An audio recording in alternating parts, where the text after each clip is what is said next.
In this project, I'm going to show you how to build a laser tripwire alarm. To make it, all you need is a simple laser pointer and a few dollars worth of electrical parts. The alarm circuit is built around a 555 timer IC. It uses a photoresistor to detect the light from the laser pointer.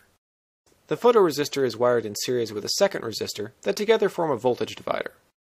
The value of the second resistor should be about the same as the photoresistor when the laser is shining on it. In this case, it was about 100 ohms. When the light beam is interrupted, the resistance of the photoresistor increases, and the voltage at pin 6 goes above the reference threshold. This causes the output at pin 3 to go low and activates the alarm. To turn off the alarm and reset the system, the switch disconnects the speaker and sends the low signal to the trigger at pin 2. Flipping the switch back will reactivate the system. First, assemble the circuit on a breadboard to test it. If everything is working properly, solder it all together on a printed circuit board. I mounted the photoresistor so that it sticks out about an inch from the board. That way you can adjust its position after mounting it. The batteries and the switch are mounted to the board with hot glue. Then to keep all the loose wires under control, I wrapped a rubber band around the board. Now it's time to set up your tripwire. The simplest configuration is a single beam tripwire. For this, the laser pointer is mounted to one side of a walkway, and the alarm circuit is mounted to the other. First, tape the alarm in place. To keep the laser pointer on, I use tape to hold the button down.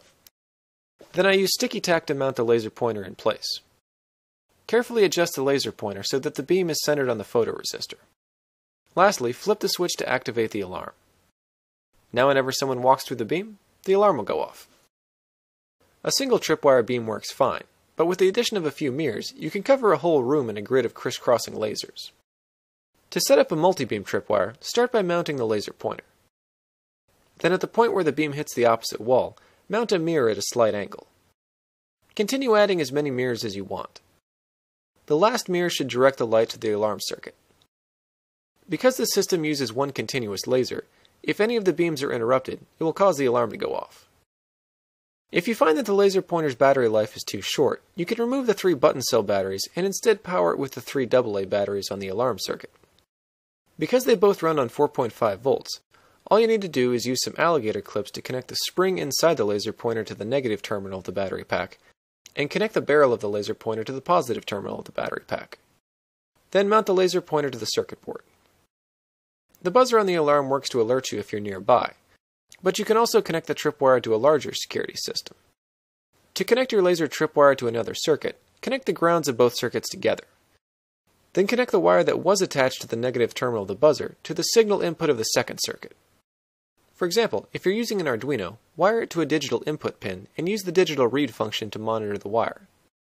When it detects a low signal, have it activate the alert system. Well, that's how to make a laser tripwire alarm. Thanks for watching, and check back next week for more DIY hacks and how-tos.